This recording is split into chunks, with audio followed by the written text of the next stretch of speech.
ನಡಿ, ಈಗ ಶುರು ಮಾಡೋಣ.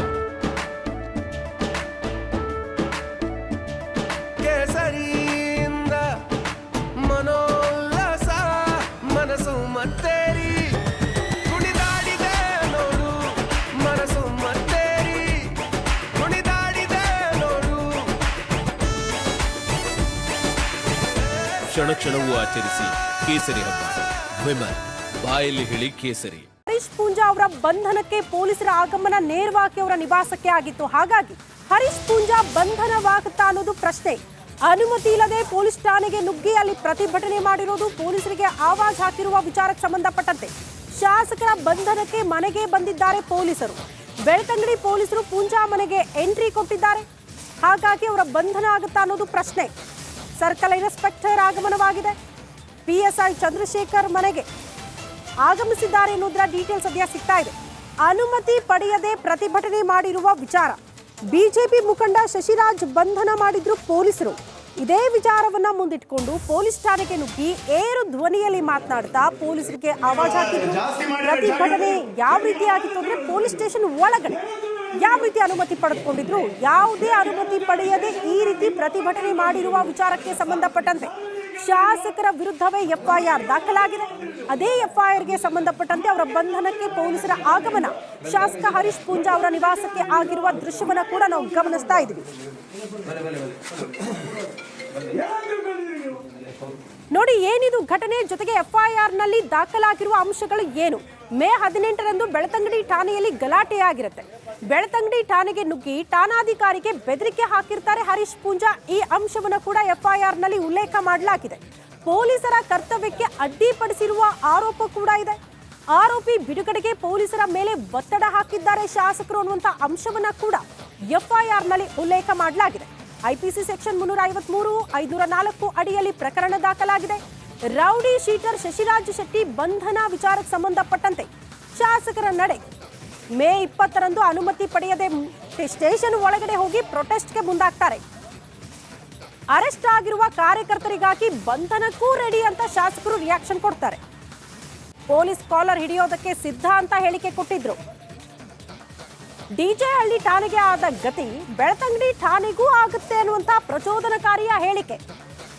ಠಾಣಾ ನಿರೀಕ್ಷಕರು ಪೊಲೀಸ್ ಅಧಿಕಾರಿಗೆ ಬೆದರಿಕೆ ಹಾಕಿರುವ ಅಂಶಗಳು ಕೂಡ FIR ನಲ್ಲಿ ದಾಖಲಾಗಿದೆ. ಎನ್ನ ಕಾರ್ಯಕರ್ತರನ್ನು ಭಾರತೀಯ ಜನತಾ ಪಾರ್ಟಿಯ ಕಾರ್ಯಕರ್ತರನ್ನು ನಿಗಲಿ ಅರೆಸ್ಟ್ ಮತ್ತು ವಿನಾಕಾರಣ ಉದಾಯಿಕೊಳ್ಳನಾಗ ಯಾನ ಆಯುಕ್ತರಷ್ಟೇ ಬಾಧ್ಯರನ್ನು ಯಾನ ಅಧಿಕಾರಯುತವಾದ ಬಾಧ್ಯರನ್ನು ಅನ್ಯಾಯವಾಗಿ ನಿರಪರಾಧಿಗೆ ಶಿಕ್ಷೆ ಆವಂದಕ್ಕೆ ತುವನ್ನು ಎನ್ನ ಜವಾಬ್ದಾರಿ ಉರನಿಲ್ಲ ಆತೆ ಬಾಧ್ಯರದೆ ನನ್ನ ತುಂಬುಗಳ ಬೆಳ್ತಂಗಡಿದ ಕಾರ್ಯಕರ್ತರನ್ನು ಮುಟ್ಟಿಯನ್ನ ಜಾಗ್ರತೆ. ನೀವು ಜಾಸ್ತಿ ಮಾಡಿದ್ರೆ ಜಾಗ್ರತೆ. ನೀವು ನಿಮ್ಮ ಅಬ್ಬಾದ ತಿಳಿಸಿದ್ರೆ ನೀವು ಏನಂತ ಹೇಳಿದ್ರೆ ನೀವು ನಿಮ್ದು ಅಪ್ಪನ ತಿಳಿಸಿದ್ರೆ ನೀವು ಸಾರ್ವಜನಿಕ ಅಂದ್ರೆ ನೀವು ಅಮಾಯಕರ ದೌರ್ಜನ್ಯ ಮಾಡ್ತೀರಿ. ನೀವು ಅಮಾಯಕರ ದೌರ್ಜನ್ಯ ಮಾಡಿದ ಸ್ಟೇಷನ್ ನಿಮ್ದು ಬೆಳ್ತಂಗಡಿ ಶೇಖರಣ್ಣ ನಿಮ್ದು ಅಮಾಯಕರ ದೌರ್ಜನ್ಯ ಮಾಡಿದ ಏನಂತ ತಿಳ್ಕೊಂಡಿದ್ರಿ ನೀವು? ಜಾಗ್ರತೆ. ನೀವು ಜಾಸ್ತಿ ಮಾಡಿದ್ರೆ ಜಾಗ್ರತೆ. ನೀವು ನಿಮ್ಮ ಅಪ್ಪನ ತಿಳಿಸಿದ್ರೆ ನೀವು ಏನಂತ ಹೇಳಿದ್ರೆ ನೀವು ಈ ಬಗ್ಗೆ ಮತ್ತಷ್ಟು ಡೀಟೇಲ್ಸ್ ಅನ್ನ ಕೊಡ್ತಾ ಹೋಗ್ತಾರೆ ನಮ್ಮ ಪ್ರತಿನಿಧಿ ದಿನೇಶ್ ದೂರವಾಣಿ ಸಂಪರ್ಕದಲ್ಲಿ. ದಿನೇಶ್, ಸದ್ಯ ಶಾಸಕರ ನಿವಾಸದ ಬಳಿ ಇರುವಂತಹ ಪರಿಸ್ಥಿತಿ, ಪೊಲೀಸರ ಆಗಮನ, ಹರೀಶ್ ಪೂಂಜಾ ಅವರ ಬಂಧನದ ಸಾಧ್ಯತೆಗಳು ಎಷ್ಟು ಮಟ್ಟಿಗಿದೆ, ಏನ್ ಡೀಟೇಲ್ಸ್ ಕೊಡ್ತೀವಿ?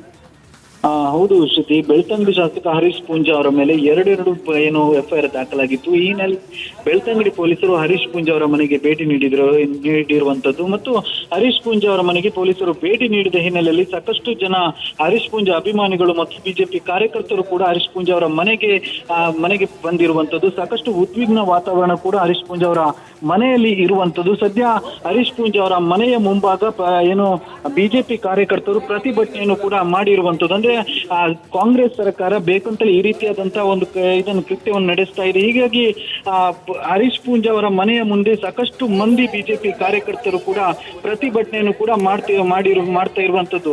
ಏನು ಹರೀಶ್ ಪೂಂಜಾ ಅವರ ಮೇಲೆ ಒಂದು ಪ್ರಕರಣ ಅಂದ್ರೆ 18ನೇ ತಾರೀಕು ಶಶಿರಾಜ್ ಅಂದ್ರೆ ಬಿಜೆಪಿ ಮುಖಂಡರಾದಂತಹ ಶಶಿರಾಜ್ ಅವರ ಬಂಧನ ಆಗುತ್ತೆ. ಹೀಗಾಗಿ ಬಂಧನ ಹಿನ್ನೆಲೆಯಲ್ಲಿ ರಾತ್ರಿ 2 ಗಂಟೆ ವೇಳೆಗೆ ಹರೀಶ್ ಪೂಂಜಾ ಅವರು ಬೆಳ್ತಂಗಡಿ ಪೊಲೀಸ್ ಠಾಣೆಗೆ ಭೇಟಿ ನೀಡಿ ಅಲ್ಲಿ ಪೊಲೀಸರ ವಿರುದ್ಧವೇ ಸಾಕಷ್ಟು ಅವಾಚ್ಯ ಕೆಟ್ಟ ಶಬ್ದಗಳಿಂದ ನಿಂದಿಸಿರುವಂತದ್ದು. ಅಂದ್ರೆ ಪೊಲೀಸರಿಗೆ ಏನು ನಿಮ್ಮ ಅಪ್ಪಂದ ಪೊಲೀಸ್ ಸ್ಟೇಷನ್ ಅನ್ನುವಂತ ಒಂದು ಮಾತನ್ನು ಕೂಡ ಹೇಳಿರುವಂತದ್ದು, ಜೊತೆಗೆ ಪೊಲೀಸರ ಕರ್ತವ್ಯಕ್ಕೂ ಕೂಡ ಅಡ್ಡಿಪಡಿಸಿರುವಂತದ್ದು. ಈ ಹಿನ್ನೆಲೆ ಹರೀಶ್ ಪೂಂಜಾ ಅವರ ಮೇಲೆ ಒಂದು ಎಫ್ಐಆರ್ ದಾಖಲಾಗಿತ್ತು. ನಂತರದಲ್ಲಿ ಶಶಿರಾಜ್ ಬಂಧನವನ್ನು ಖಂಡಿಸಿ ಬೆಳ್ತಂಗಡಿಯಲ್ಲಿ ಬೃಹತ್ ಪ್ರತಿಭಟನೆಯನ್ನು ಕೂಡ ನಡೆಸಲಾಗಿತ್ತು. ಅಂದ್ರೆ ಆ ಪ್ರತಿಭಟನೆಯಲ್ಲಿ ಯಾವುದೇ ರೀತಿಯಂತ ಅನುಮತಿ ಪಡೆದಿರಲಿಲ್ಲ. ಹೀಗಾಗಿ ಅನುಮತಿ ಪಡೆಯದೆ ಪ್ರತಿಭಟನೆ ಮಾಡಿದ ಹಿನ್ನೆಲೆಯಲ್ಲಿ ಮತ್ತೊಂದು ಎಫ್ಐಆರ್ ಕೂಡ ದಾಖಲಾಗಿತ್ತು. ಹೀಗಾಗಿ 2 ಎಫ್ಐಆರ್ ಹಿನ್ನೆಲೆಯಲ್ಲಿ ಹರೀಶ್ ಪೂಂಜಾ ಅವರ ಮನೆಗೆ ಈಗಾಗಲೇ ಪೊಲೀಸರು ಕೂಡ ಭೇಟಿ ಬಂದಿರುವಂತದ್ದು. ಹೀಗಾಗಿ ಹರೀಶ್ ಪೂಂಜಾ ಅವರ ಮನೆಯಲ್ಲಿ ಸಾಕಷ್ಟು ಬಿಜೆಪಿ ಕಾರ್ಯಕರ್ತರು ಜಮಾಯಿಸಿ ಪ್ರತಿಭಟನೆಯನ್ನು ಕೂಡ ಮಾಡಿರುವಂತದ್ದು. ಒಂದ್ ಕಡೆಯಲ್ಲಿ ಪ್ರತಿಭಟನೆ ಇದೆ, ಮತ್ತೊಂದು ಕಡೆಯಲ್ಲಿ ಸಾಕಷ್ಟು ಮಂದಿ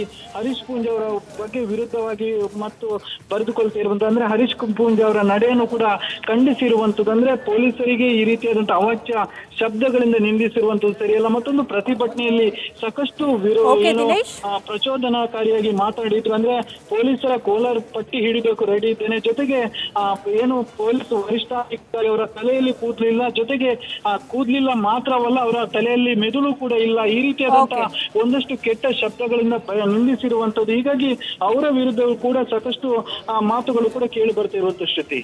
ಓಕೆ ದಿನೇಶ್, ಧನ್ಯವಾದಗಳು ತಮ್ಮೆಲ್ಲ ಮಾಹಿತಿಗೆ.